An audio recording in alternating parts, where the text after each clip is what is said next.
Es la práctica número 2, la cual se llama circuito RL, un circuito resistivo inductivo. Somos el grupo 4AM3 de la sección A y mi equipo está conformado por Contreras Domínguez Ángel Gabriel, de los Santos Concepción Axel Ismael y su servidor Flores Gutiérrez Cristian Leonardo. Como primer punto en esta práctica es importante más que nada ver los objetivos que tenemos que lograr.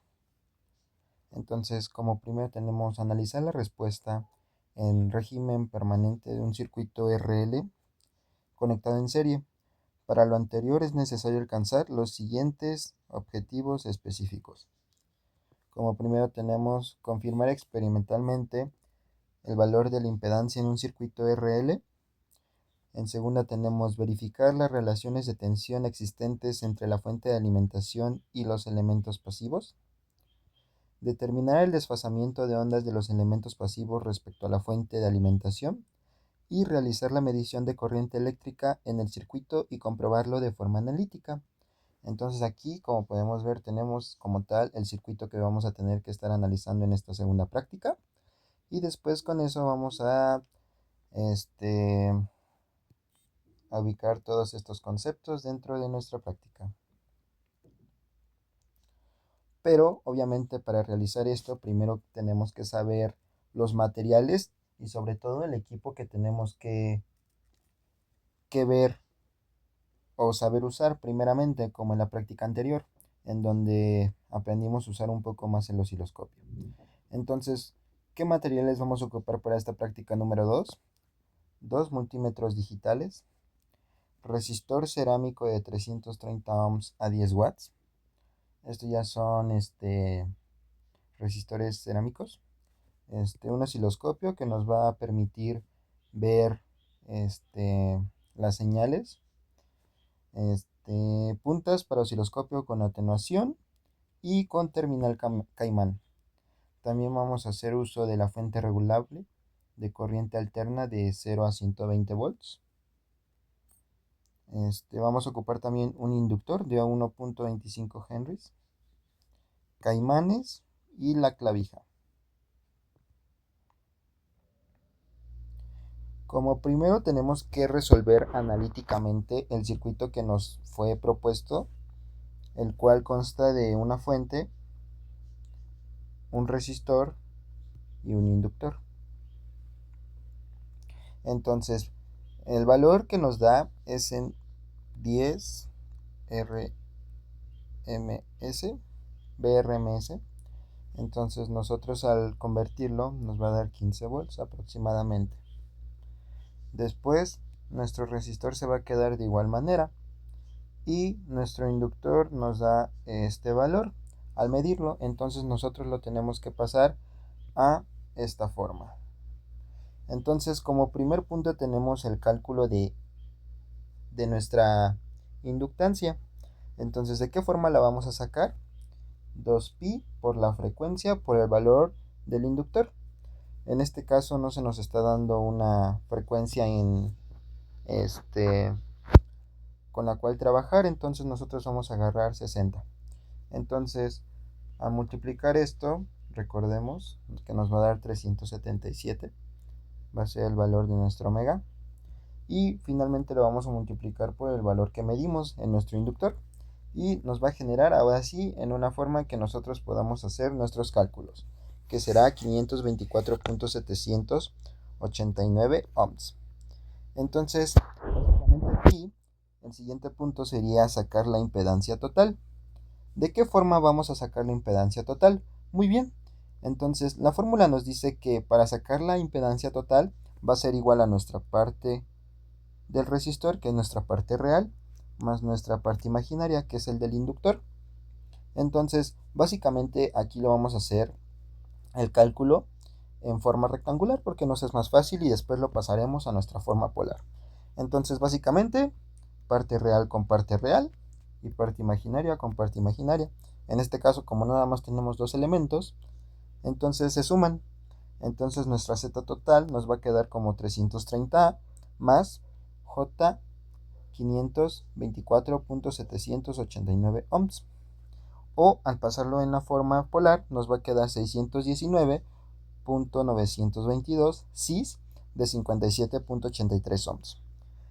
Luego, ¿qué podemos hacer? Si ya tenemos el valor de nuestra tensión y tenemos el valor de nuestra impedancia total, podemos sacar la corriente total que va a pasar por nuestro circuito al alimentarle los 15 volts.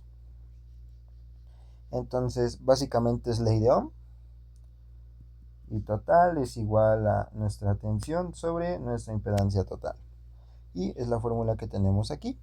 Entonces, básicamente sustituimos valores 15 cis de 0 entre 619.922 cis de 57.83 ohms. Aquí nos va a generar una corriente total de 0.024 cis de menos 57.83 amperes. O si lo queremos ver de otra forma, 24 cis de menos 57.83 miliamperes. Ahora que ya tenemos esto, ¿qué podemos hacer?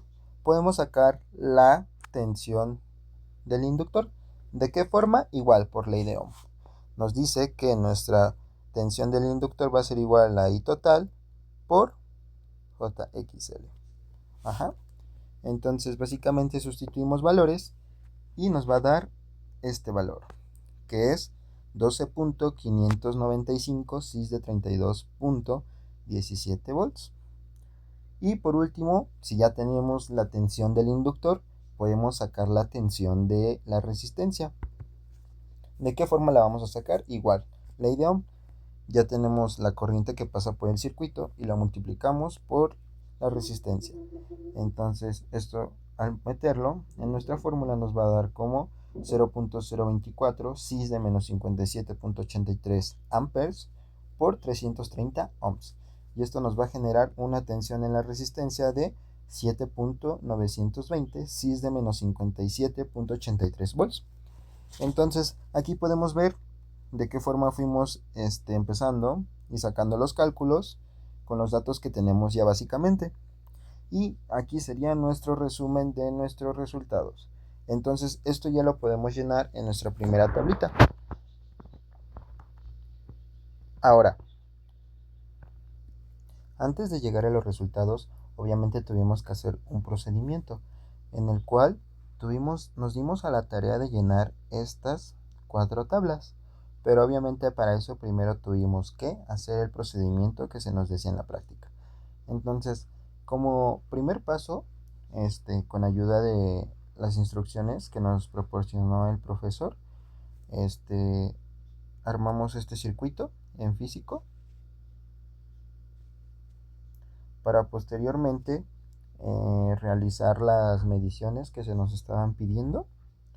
Como primer punto, pues era sacar los valores del circuito analítico, la cual es la forma que les acabo de explicar hace un momento, en donde nos pedía los siguientes valores. Nos pedía la impedancia total, corriente total, tensión de la resistencia y tensión del inductor. Y lo pedía en dos formas, en una forma rectangular y en una forma polar. Entonces, este primer paso ya estaba cubierto para darnos una idea básicamente de qué eran los resultados que nosotros esperábamos. Como segundo paso fue la tabla 2, que es los valores del circuito de forma experimental. Esto fue con ayuda de nuestro multímetro, el cual nos ayudó a obtener estos valores de corriente total, tensión del inductor y tensión del resistor y tensión del inductor. Ahora, aquí vamos a hacer un breve paréntesis para explicar más o menos nuestros resultados, ya que si comparamos estos con estos, nos podemos dar cuenta que varían un poco. ¿Y a qué se puede deber esto? A que principalmente, bueno, al momento de realizar nosotros nuestras mediciones del resistor, nos dimos cuenta que no nos daba 330 ohms. Nos daba aproximadamente 319 ohms. Entonces ya desde ahí puede variar un poco el resultado. También la tensión, pudimos ver que variaba un poco, o sea, no se mantenía en un valor fijo. Entonces ese puede deberse a otra causa por lo que nos dieron estos resultados diferentes a estos. Aunque realmente no es que varíe mucho, pero sí se nota un poco el cambio. Entonces eso sería como la explicación de la comparación más bien entre la tabla 1 y la tabla 2, en la cual la tabla 1 pues son nuestros valores analíticos y en la tabla 2 ya lo hicimos de forma experimental con ayuda del multímetro. Obviamente para medir nosotros la corriente del circuito tuvimos que abrir básicamente el circuito y medir pues en serie, ¿no? Y para sacar las tensiones pues lo hicimos en paralelo. Ahora, ¿qué pasa con el osciloscopio? El osciloscopio nos dio otros valores muy diferentes a los que nos dio en pues sí, que básicamente que nos dio en el experimental. Pero ¿a qué se deberá? Aquí, al igual que la tabla anterior, pudo deberse a una mala calibración del osciloscopio, pero que finalmente sí nos dieron los resultados que esperábamos. Después el ángulo de desfase de nuestra fuente menos nuestra resistencia y nuestra fuente contra nuestro inductor. Luego, obviamente para esto tuvimos que investigar un poco acerca de algunos términos, como lo es el triángulo de impedancias, porque aquí pues en esta práctica número 2 fue un circuito RL, circuito resistivo inductivo en serie. Entonces tuvimos que sacar varios conceptos principalmente para darnos una idea de lo que estábamos haciendo. Entonces, como primer punto tenemos la impedancia total. ¿Qué es la impedancia total? Bueno, como se los dije anteriormente, nosotros tenemos una forma real y una forma imaginaria. Entonces es básicamente eso la impedancia total. Una forma de juntar nuestra parte real y nuestra parte imaginaria. Porque obviamente aquí al ya trabajar con corriente alterna, ya aparecen estos números imaginarios. Entonces nuestra R es de resistencia y nuestra XL es de nuestra reactancia inductiva, que es nuestra parte imaginaria. Entonces aquí nosotros sacamos este triángulo de impedancias para más o menos explicar nuestro caso, ¿no? Entonces ya tenemos el valor, como se los dije anteriormente, de la resistencia, el valor del inductor, nuestra frecuencia y finalmente pasándolo a nuestra reactancia inductiva. Entonces lo que hicimos básicamente fue hacer un cálculo de las impedancias, que fue, como ya tenemos estos datos que ya habíamos sacado anteriormente, los elevamos al cuadrado y le sacamos su raíz, dándonos un resultado de 619.92 ohms, que esto básicamente es nuestra hipotenusa que estamos viendo aquí, y nuestro valor imaginario va a ser positivo. Ahora, que si fuera negativo tendría que ir hacia abajo, pero como este es inductivo va hacia arriba y nuestra parte real siempre va a ser esta. Entonces así más o menos queda explicado nuestro cálculo de impedancias, nuestra parte real, nuestra parte imaginaria, y sabiendo esos datos podemos sacar la hipotenusa o nuestra impedancia total. Después podemos sacar el ángulo. ¿De qué forma vamos a sacar el ángulo? Con la inversa de la tangente, del arcotangente de nuestra reactancia inductiva entre el resistor. Entonces, sustituyendo valores, tenemos que es 524.789 entre 330, dándonos un ángulo aproximadamente de 57.83, que es este. Entonces, la impedancia Z es la suma vectorial de la resistencia y la reactancia inductiva. El ángulo representa el desfase entre el voltaje y la corriente. Como nuestra reactancia inductiva es mayor que nuestra resistencia, el circuito es inductivo y la corriente se atrasa respecto al voltaje. Entonces, también aquí tenemos que investigar un poco más a fondo acerca de los inductores. Primero, ¿qué es un inductor? Así como una definición muy sencilla para entender, es un componente pasivo que almacena energía en forma de campo magnético cuando circula corriente eléctrica. Ahora sí, si queremos una definición más detallada, un inductor es un elemento pasivo de dos terminales que se opone a los cambios en la corriente eléctrica. Al circular corriente por él, genera un campo magnético alrededor de su bobina y almacena energía en dicho campo. Aquí podemos ver su símbolo y algunas convenciones. Ahora, ¿cuáles son las características principales? Almacena energía en su campo magnético, se opone a los cambios de corriente, que lo explica la ley de Faraday. La tensión en el inductor es proporcional a la rapidez de cambio de la corriente. En corriente continua, que es el régimen permanente, se comporta como un cortocircuito ideal. En corriente alterna, presenta una oposición al paso de la corriente llamada reactancia inductiva. Entonces aquí tenemos la relación voltaje-corriente, que es una derivada de la inductancia con respecto del tiempo. Y nuestra reactancia inductiva en corriente alterna, si nosotros queremos sacar la reactancia inductiva, es omega por L. Y omega es 2 veces pi por la frecuencia por el valor de la inductancia.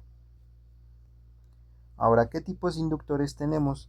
Tenemos inductor de aire, que no posee núcleo magnético, tiene bajas pérdidas y alta frecuencia. Inductor con núcleo de hierro dulce, alta inductancia en espacios pequeños, uso en baja frecuencia.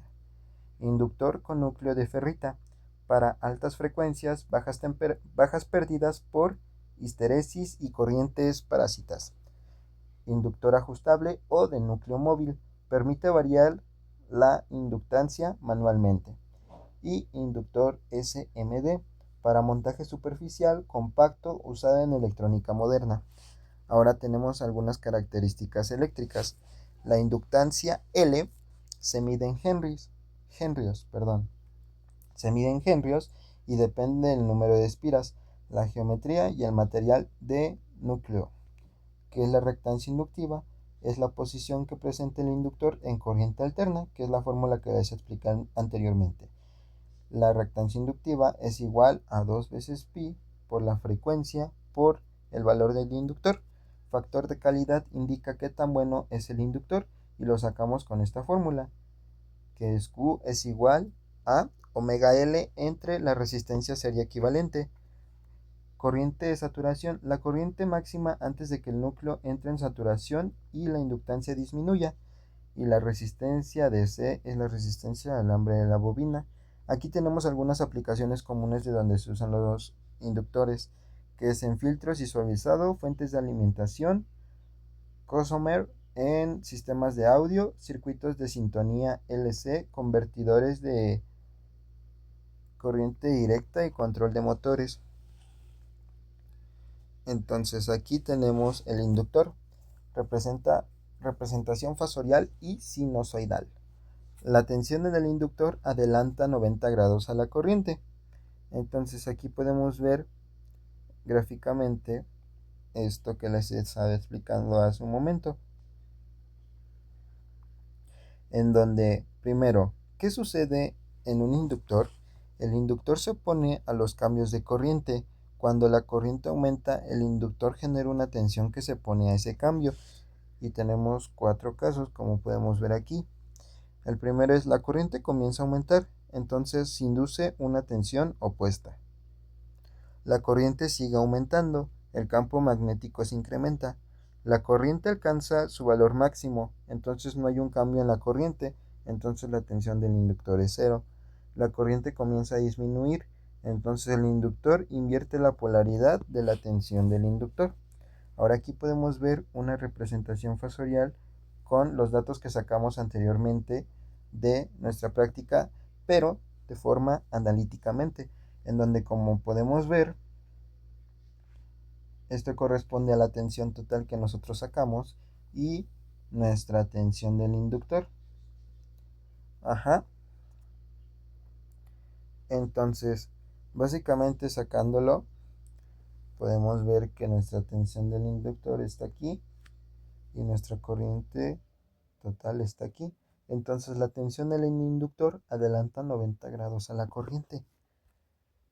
Entonces aquí podemos ver en esta gráfica lo que les estaba diciendo yo, en donde primero son valores en RMS y estos son valores pico.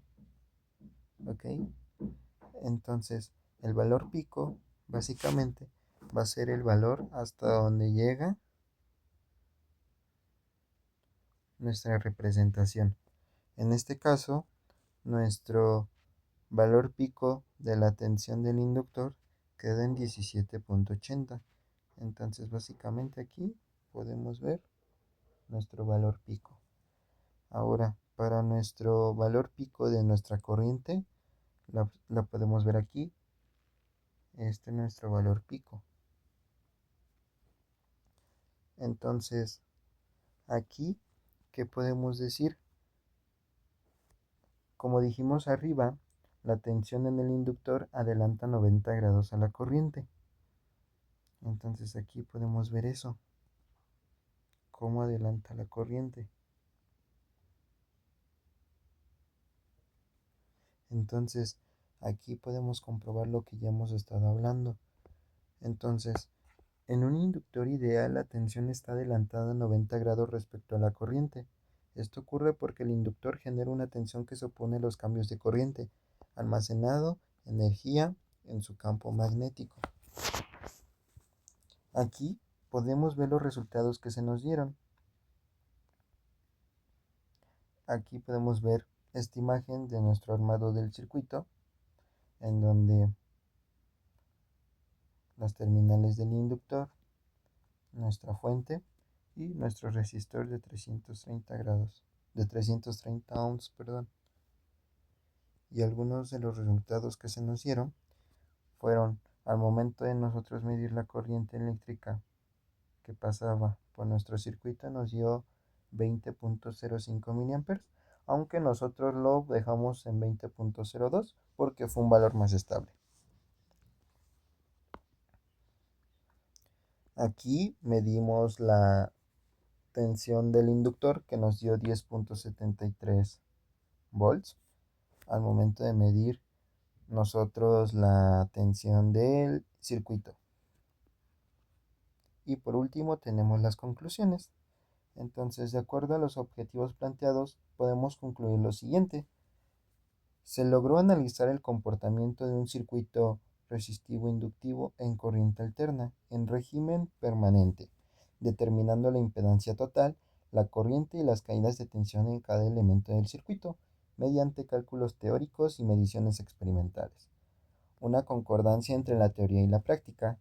Los valores medidos de corriente y de tensión en el resistor y en el inductor, así como la impedancia total y el ángulo de desfase, presentan una diferencia mínima respecto a los valores teóricos, lo que valida el análisis realizado. Entonces aquí, como les expliqué, pues obviamente variaron un poco, ya que nosotros al realizar los valores analíticos, pues nos da bien, pero al momento de ya empezar a conectar, pues vemos que hay una pérdida de ohms en nuestro inductor y también una pérdida de tensión en nuestra, en nuestra práctica. También vimos el comportamiento del circuito RL. Se comprobó que la tensión en el resistor está en fase con la corriente, mientras que la tensión del inductor se adelanta aproximadamente 90 grados, confirmando el comportamiento inductivo del circuito y el desfase característico. Y también el uso de instrumentos de medición. Se utilizó correctamente el multímetro y el osciloscopio para obtener y comparar las mediciones, fortaleciendo las habilidades de manejo y equipo y la interpretación de resultados en circuitos de corriente alterna. Entonces, en conclusión, podemos decir que los resultados a los que estábamos esperando se llegaron satisfactoriamente. Y bueno, esto fue en cuanto a la práctica número 2 del circuito resistivo inductivo.